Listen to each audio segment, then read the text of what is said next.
Everyone, welcome back. And I'm very happy to say that you guys have made to day 3 now of my Power BI Bootcamp Beginner to Advanced series. In day 1, if you've not watched the video, we covered a lot about Power BI, the tool, and the foundation, the basics. And in day 2, we did data cleaning and modeling. And now in day 3, we'll be working on DAX code. So if you have not watched those videos, please go ahead, watch them. They're linked in the description. And now we can begin with day 3. So what is DAX code? DAX code basically stands for data analysis expression. And if you consider Power Query Editor as your kitchen, where you were chopping, cleaning your data, you were preparing things, your ingredients for cooking. So DAX is basically your recipe. It's the logic. It's the formula behind your measures. And DAX, you can consider very simple two formulas or functions in Excel. It's just Power BI being one level up. DAX code is something they're more advanced level, they're more powerful. So what can DAX create? So DAX can create two things, either measures or calculated columns. We'll be extensively talking about measures, and measures is something that is recommended to use in Power BI just because they optimize your performance of dashboards. And these are dynamic calculations that happen once you trigger any slicer or as per the visuals. But for calculated columns, what are these? So basically, when you are loading your data in the same Power Query view, you will just add another column and then you will make your calculations. This is very similar to what you used to do in Excel. So in Excel, if you have to, for example, make a condition, an if statement, or like wherever the data is equal to 10, mark those columns as yes. So you'll be creating another column and that column would have values like yes, no, wherever the condition satisfies. So that's a calculated column. And we do not prefer calculated columns because these columns are calculated at the time of data load, and it just makes the performance decrease because even if you're not using a visual or you're not using this calculated column, it will still get calculated and take up the memory and power of the tool. So that's why we prefer measures. Moving on, how do we write a DAX code? So DAX codes are written in your report view. That is the main canvas of your Power BI. And DAX codes are written on tables. So you can like right click on any table, create a new measure and start writing it. But for our inventory dashboard, we'll be making things very clean. So we'll be adding another table. And inside this table, we'll be organizing all the measures that we create, measures, formulas that we create for our dashboard. So for that, what I'll be doing is I'll be just copying this formula. What this formula will do is it will create a table called measures inventory, and it will create this table with one row. The row header is placeholder. So let's just go on and open our Power BI. In Power BI, under data, once you click on any table, on the top ribbon, you'll see table tools, and then you'll see new table. So click on this new table. And you see on your formula bar, it says table equal to. So it just tells you that, okay, now you can create your table here. We'll just delete this already written comment and paste this. Like for you, you can type your table name, which is measures dash inventory, or just measures, all measures. So that is something that you can use. Actually, do not use just measures because it is reserved by Power BI, and you cannot use that variable. And equals to row placeholder, comma 1, which means we're creating one column, and then bracket close. Just hit enter or click on this commit button.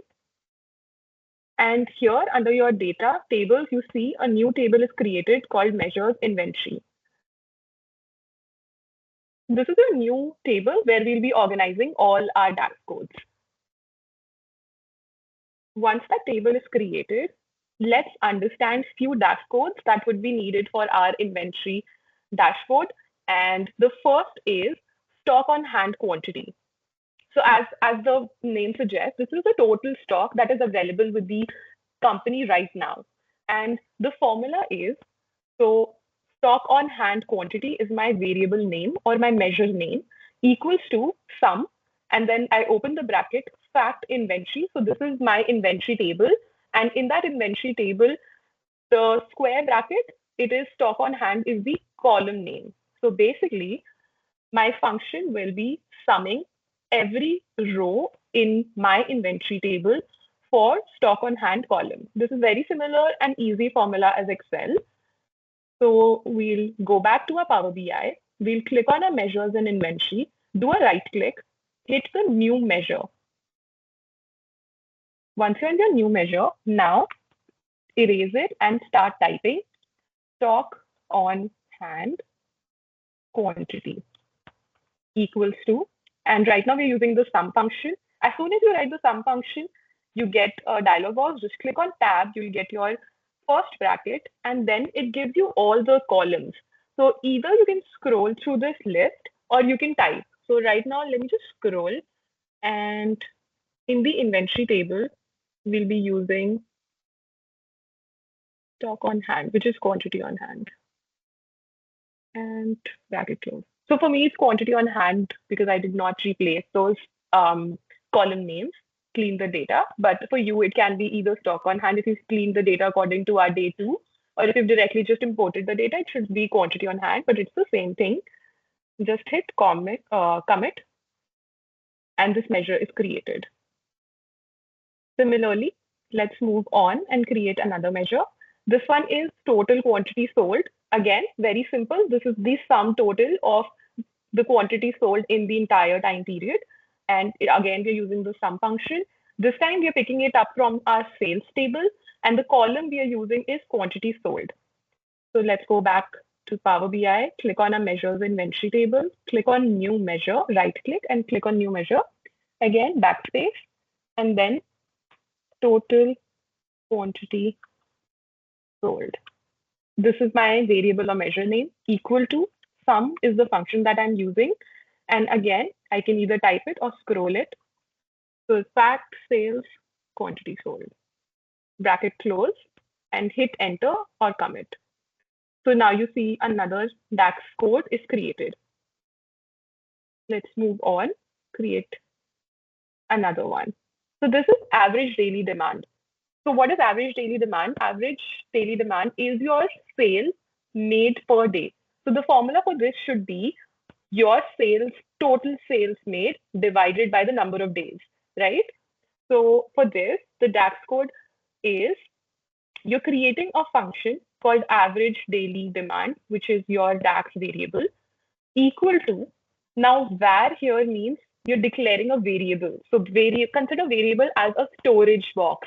So now I've created a storage box in my runtime called days with sales. And in this days with sale, I'll put a value. So what is that value? The value is equal to distinct count fact sales date. So these are the dates wherever the sale was made, and distinctly count those days so that I can get the number of days the sales were made. And this function, average daily function, will return. So there's another box called average daily function. Now I'll return a value in that function. So that function is divide, as we already understand that the formula is total sales divided by the number of days. So that's why I use the function divide. And then total quantity sold. This is my DAX that I already created. So this one was my second DAX. If I go up, so this is the DAX. So I'm using this variable. So this variable in my memory already has my total sold quantity. I don't need to use the sum function again. And that's the beauty of DAX. So basically, you can reuse without again and again using the function. Just use the name.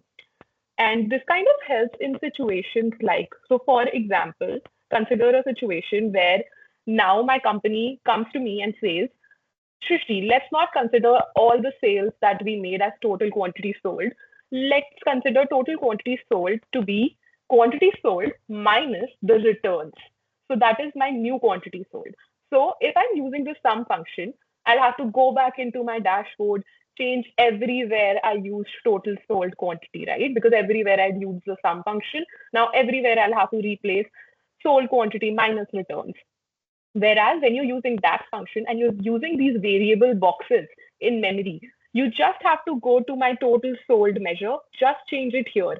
And automatically in your average daily demand function, where you're using the same total quantity sold, now this would have the value, which is quantity minus returns. So that's the beauty. You can just, so these manipulations and changes are very easy to tackle. So yeah, that's how we do the average daily demand. Let's go back to our Power BI and implement this. So again, measures, right click, and here we write our function. So average daily demand equals to,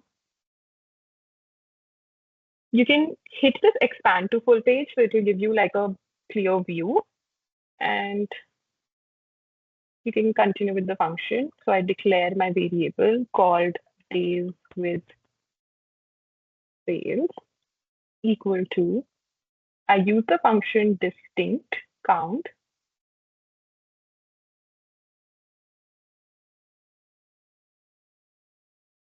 and then I need to count my sales state. I drag down, go to sales state, then bracket close, return, because my function will now return the division of, I need to give the numerator, which is my DAX code called total quantity sold, and comma, days with sales, bracket close. So that's your formula. And just hit commit, which will save this for you. And in the right-hand side, you can say average daily demand is created. Similarly, let's create another DAX. This is called stock cover days. So in our inventory dashboard, we want the user to see how long will our stock last. So the simple logic is whatever quantity we have on hand, whatever we have in our basket, divided by how much we are selling every day. So that's the simple formula that I've written here, stock on hand. So this is again my DAX measure name that I calculated previously, and dividing it by average daily demand. So for now, simplicity and just making it quick, let me just copy this. And again, I will create a measure. And you see the sales cannot find name because my name is different here. So I will just replace this. And that's it, you're done. Commit. On the right-hand side, you can see stock cover days is created. So for this, I've written a tip which says that stock cover days, you need to round up the result and format to avoid decimal values. Because obviously, when you divide two numbers, there's a chance that you get decimal, right? And days cannot be in decimals. Like you would want it to be, it's lasting from 1 to 10 days, right? You don't want it, okay, it's lasting for 9.5 days, right? Doesn't make sense. So that is why we'll be rounding it up. So in order to round it up, there's a quick way of doing it in the formula itself. Let's use the round function at the outer end. So what it will do, understand a function always runs inward to outward. So first, the division function will be executed by the system, and then it will move outwards and run your round function. So your round function would have the division value.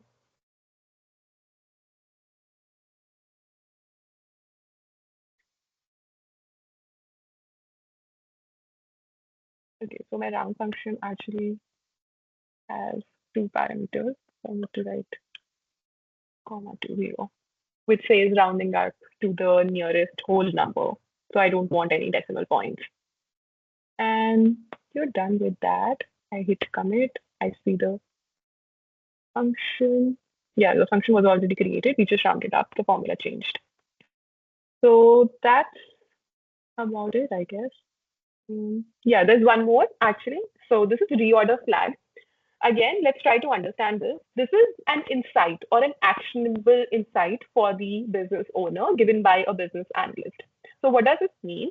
It says that reorder if stock cover is below a threshold, okay otherwise. So for example, I am an organization and I say that if my stock for any particular product will last for less than 10 days, please hit reorder or notify me that I need to reorder this product, because that's the buffer I would like to keep for myself. So in that case, I'll be using reorder flag. Again, let's understand what the DAX code here is. The reorder flag is my function. Again, var is the variable or the small box in memory I am creating, which is called cover. In cover, I am equating it or putting the value of stock cover days. So stock cover days was a DAX measure that I'd already created. It stores the value of how many days my inventory will last. So I'm picking up that value and putting it inside my variable or my box called cover. Second variable I'm creating is called min cover. So min cover is the minimum threshold that is set by my company.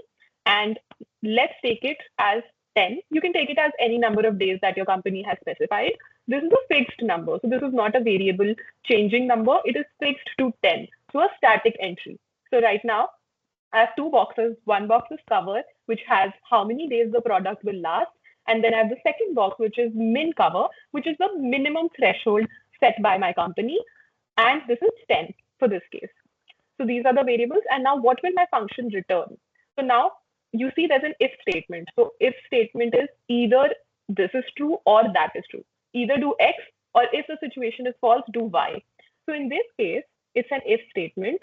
Not is blank cover means cover, your box should not be empty. Not is blank, is not blank. So we're using that function, and we'll be understanding that if the box is not empty, only then move forward. Because if it's empty and there is no value in my cover days, I don't need to suggest a reorder. So I use the AND function here. So two conditions have to be true in order to do the yes box. Okay. So first condition is my cover should not be empty. And the second condition is my cover should be less than my minimum cover, because whenever the value is 8, 7, those times I want to reorder. And if my value is greater than 10, say 11 and 12, I do not want to reorder. So when both these conditions will be true, I'll be inserting the value reorder. And if it's not true, I'll be inserting OK. And then I just close my function. So let me just copy this formula. And I'll be sharing all these formulas with you so you can catch up to speed. So measures inventory, right click and paste this measure. Hit OK. So this measure is saved here. And then I have another DAX. We'll go through it later. But let's move on to the next part, where we'll be creating a table visual for all these DAX measures that we've created and try to understand how they are helping us. So for that, just do this. Let's go on our visualizations. Look for table. So this is my table icon. Just hit on the table icon, bring it to the center. And in this table, for every product, I want to know these things. So I go into my product table. I drag my product ID. I drag my product name. And then I close this. And for every product, tell me what's the quantity sold. Tell me what's the stock in hand. Tell me the cover days my product will last. And maybe tell me if I need to reorder it or not. So these are the columns that I have dragged and dropped in this table visual. And this is what you get. So it tells me product 1 has 82 units in stock right now. Sorry, 82 units have been sold until now. It has 1688 units in hand, which is stock on hand quantity. And these units, according to the average daily demand, will last me 62 days. So the reorder flag here is okay. Yeah, I do not need to order them. Let's do one more thing to make it more eye-pleasing. Go click on your table, go on visualization, scroll down where you see the columns, click on reorder flag, right click, go on conditional formatting, then go on background color. And here you can format. So wherever the value is reorder, I want to make it red, because those are the items I want to pay attention at. Anything that is okay, I don't need to care. Like, I don't want them to be highlighted, right? So if value is reorder, then make it red. Or if you want your okay values to be green, we can do that as well. So you just hit new rule, and then if value is okay, change the color to green. And then once your formatting conditions or rules are done, you just hit OK. And now you see all of them are green. You see a reorder because the cover days are 9. So that does not satisfy our condition. And you need to reorder that product. Similarly, here you see it's 2 and 3 days for these products as well. So maybe I don't want to scroll so much, right? So I can just click on my reorder column. And if you double click, it'll do it ascending order for you. Double click again, it'll do a descending order for you. So this is interesting. It talks about all the products. You can look for a particular category. It moves with your slicers. And yeah, that's how it looks. So that was a little bit of the inventory health table. Next, we have already done with the conditional formatting. You can do it for any rows, any columns. And this is your quick homework. The homework is you create 2 to 3 KPI cards, and you can create one stock on hand, stock on quantity, and it will just help you see and visualize those numbers and just play with your dashboard. So yes, that's all about day 3. And tomorrow, day 4, we are quickly heading into the advanced section. Today, I understand would be a little bit more complex to understand the formulas, but yeah, I hope I was able to make it a little bit easy for you guys. And yeah, tomorrow we'll be digging into more advanced level stuff. We'll be talking about visualization more, and we will be working on our dashboard. So yeah, that's about it. Keep learning.